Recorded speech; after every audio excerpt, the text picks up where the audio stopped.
Now, we're going to take the 5 run steps that we've just taught and coordinate them with the punch and the chop steps that we've used into one-on-one drive blocks.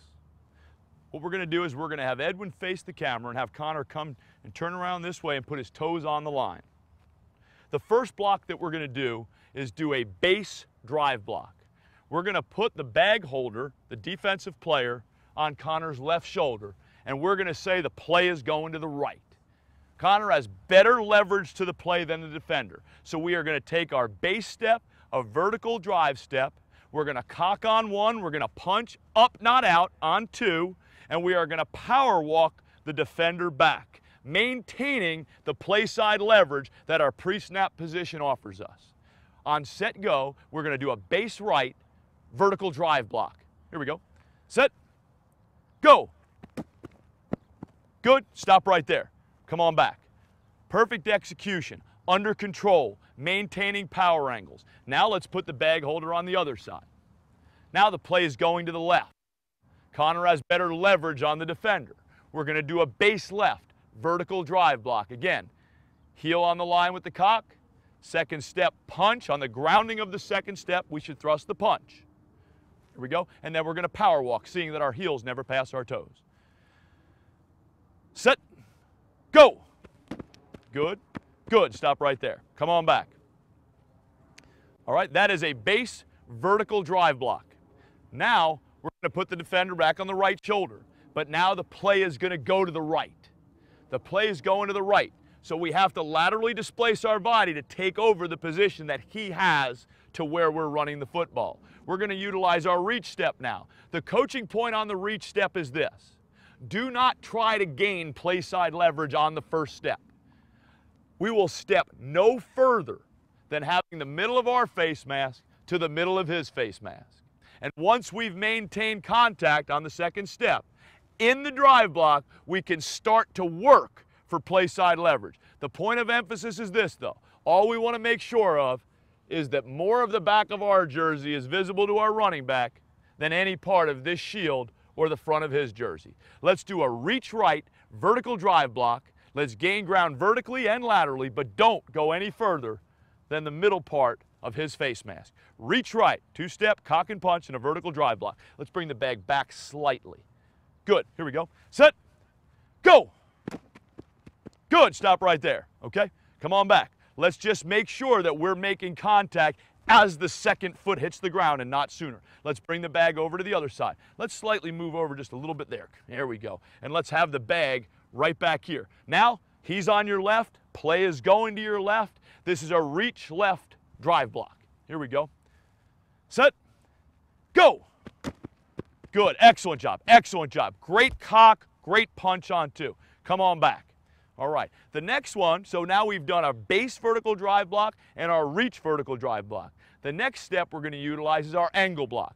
Our angle block will be used now when we have a defender that's slightly off of us. We don't think we can get around on him. The play is probably going to the right. We're responsible for cutting this man off. So we'll take an aggressive angle step and try to punch a rip through the front of his chest to cut him off from the play. And we'll still run our feet at a 45-degree angle. We won't try to turn ourselves. We're just trying to get play side leverage on him by taking an aggressive angle step to cut him off.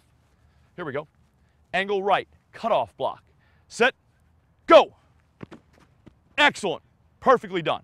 Let's come on back. Go, Connor, you go right where you are, and let's do the same thing to the other side. He's a man removed. He's not covering you anymore, but you're still responsible for cutting him off. Angle cutoff block. Set, go. Good. Great job. Come on back. Now we'll utilize the bucket step.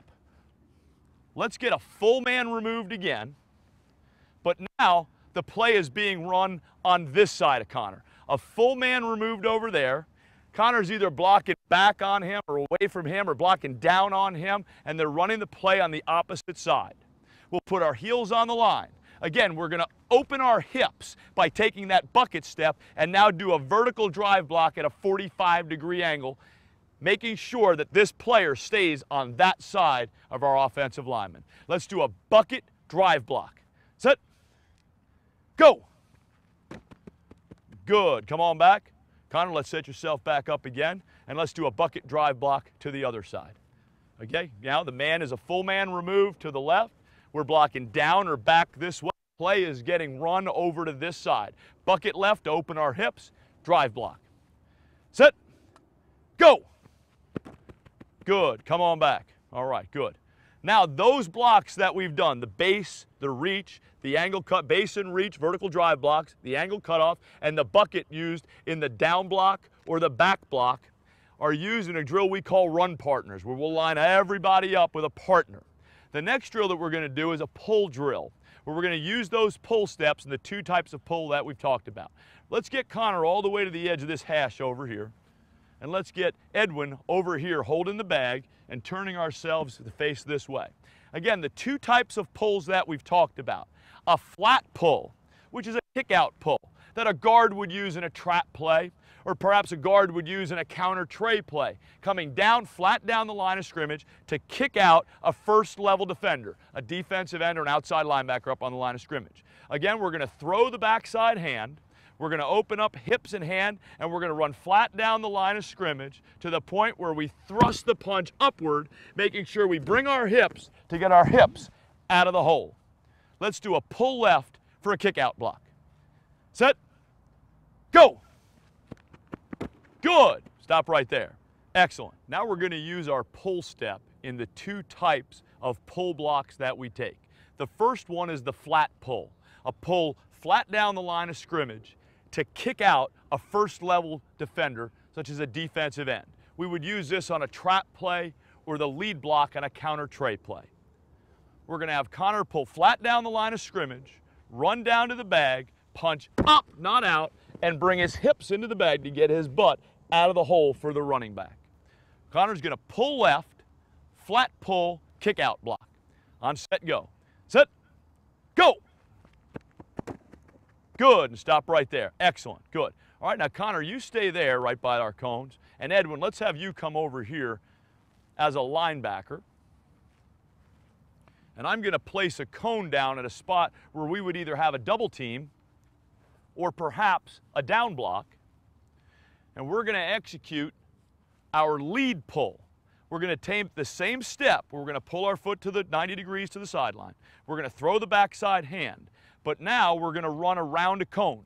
The point of emphasis in running around a cone for an offensive lineman, a big guy like Connor, to ensure that he doesn't drift past the down block or past the double team and allow an inside cut of that linebacker, is we're going to bank. We're going to bank his inside shoulders, just like a NASCAR turn. We're going to bank his shoulders so he can hug the turn and now climb vertically up to the linebacker. So pulling to his right, he's going to bank his left shoulder down to stay tight to the down block or double team to get vertical on the lead pull block. Here we go. Let's go pull right for a lead pull. On set, go. Set, go. Bank the shoulders and up onto the block. Great. Again, those are the blocks that we execute with those 5 different run steps.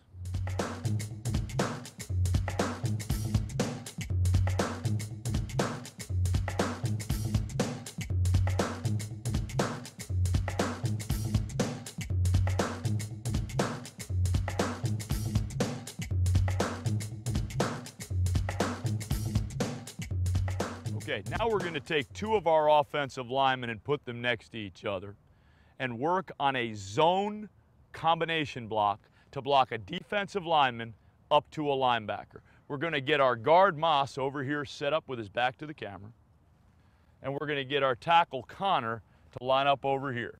Now let's get Edwin as a 3 technique in between them, and I'm going to serve as the linebacker over the top. Now we're going to run a zone combination. It is a zone play to the left.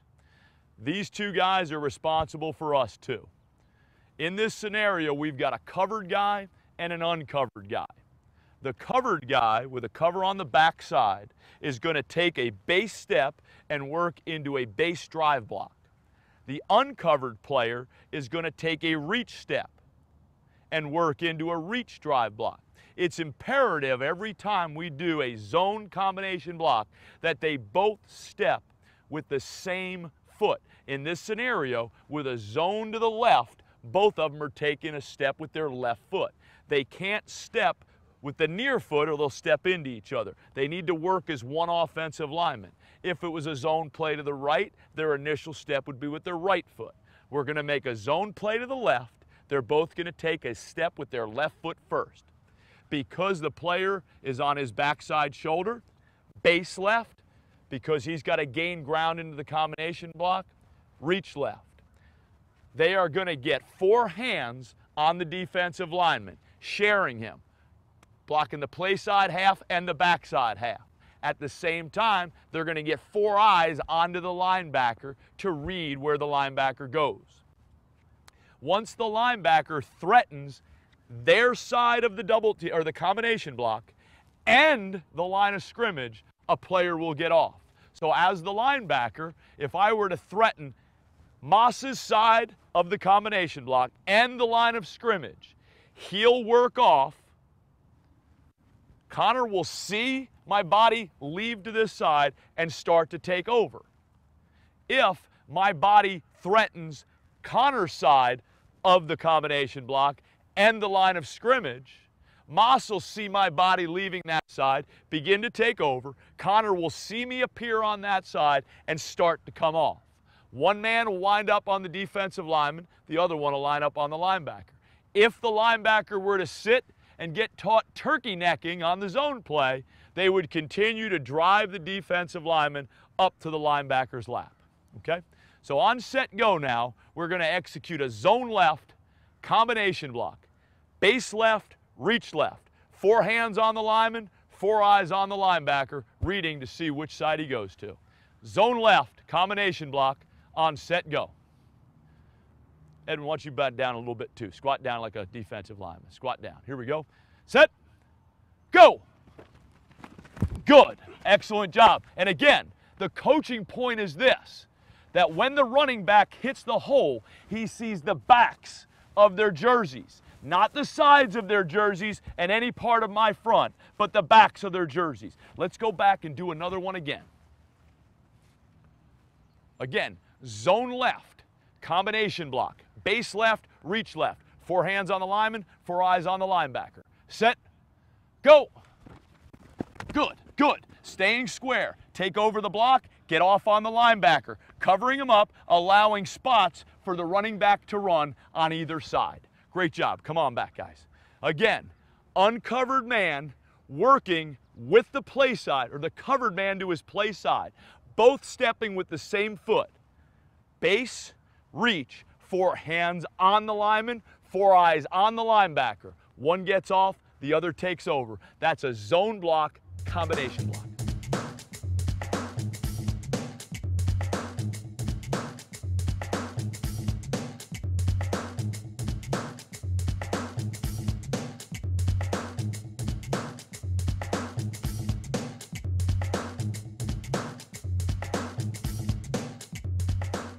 Now we're going to set up our guys to do a double team block in a gap scheme. Let's get our guard and tackle lined up again versus our 3 technique. Again, I'll be the linebacker. Again, the difference now again is in a zone scheme, everybody is stepping towards the play side. If we were doing zone right, they'd both be stepping and working to the right. Zone left, both stepping and working to the left.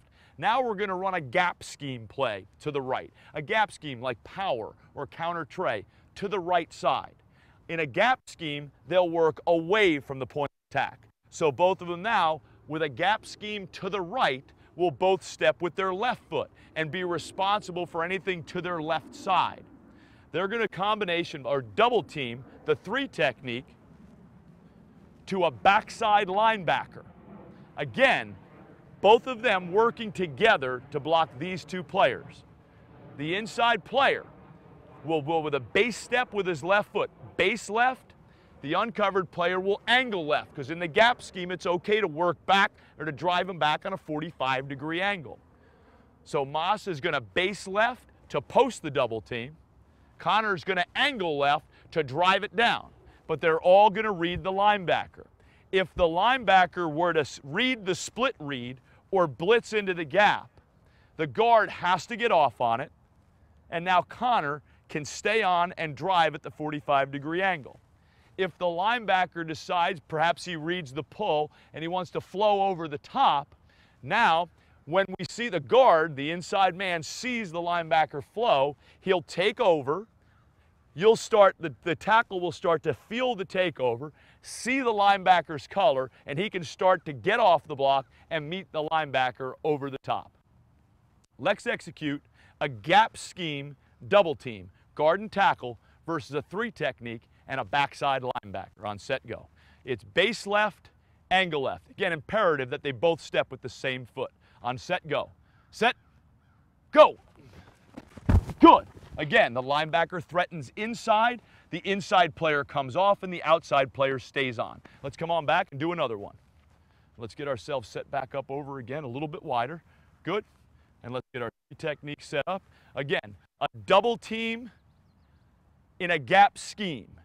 Base left, angle left versus a 3 technique and a backside linebacker. On set, go. Set, go. Good. Taking over. Again, staying under control. All right, make sure we get off and we take over under control, keeping our knees inside our feet by keeping them over our big toes. Let's do that again, and let's make sure that we're not out of control with our body as we take over and as we get off. Come on back over here, let's set it up. Everything is under control. We should have no problem with 2 guys handling 1. Now let's just make sure we stay in good position in the takeover and the get off. Here we go. Set. Go. Under control, excellent. Good job. Great job. Good. That's how 2 guys work together to block a first level and second level defender in a gap scheme double team.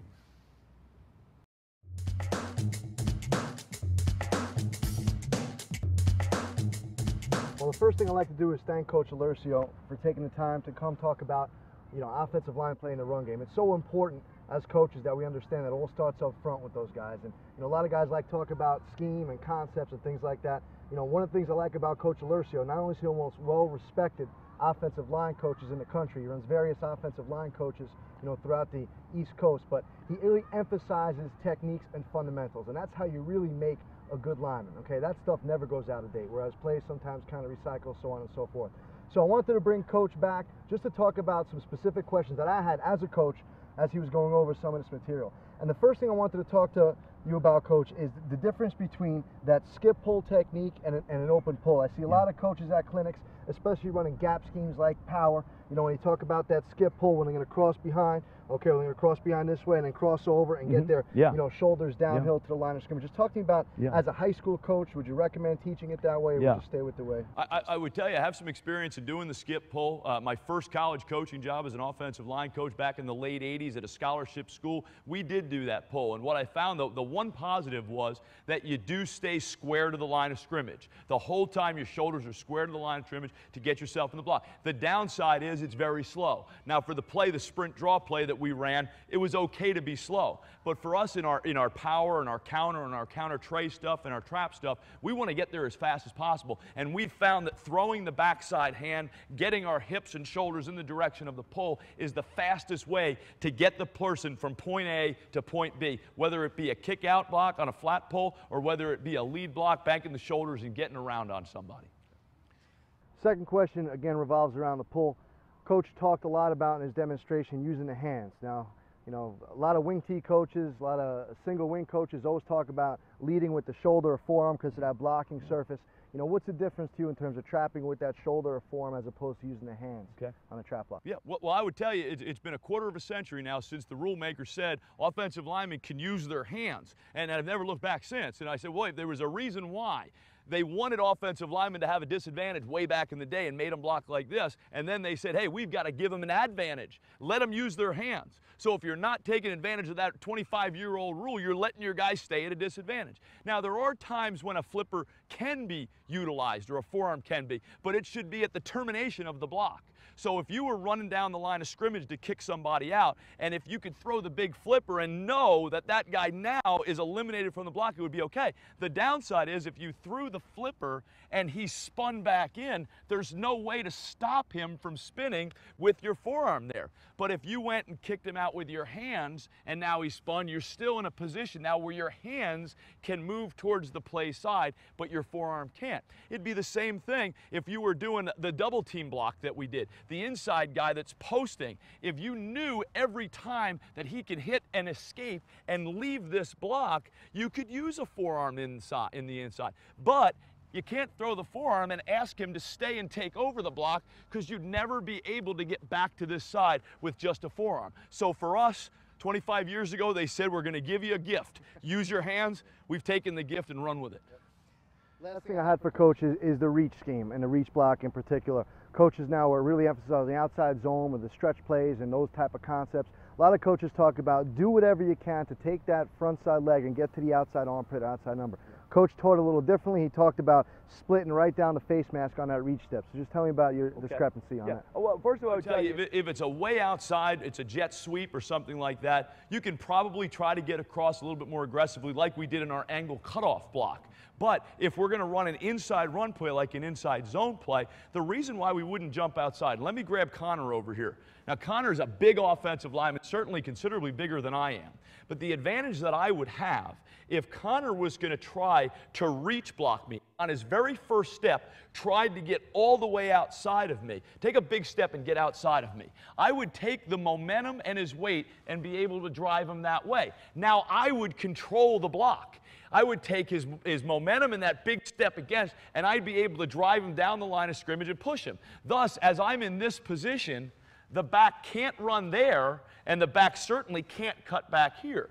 But if he reaches only to the point where I am and gets head up to me, now the running back has a covered up defensive lineman and now has the ability to either press the hole here or to cut back there based on which side I decide to extend my eyes to be able to see where he goes. And again, I'll go back, Coach, the days of telling offensive linemen, even Connor is much bigger than me, to get around, root me out, drive me away is very unrealistic. I mean, really what we're trying to talk about now is take leverage away, cover guys up, and run them run where they run, covered up so backs can make cuts.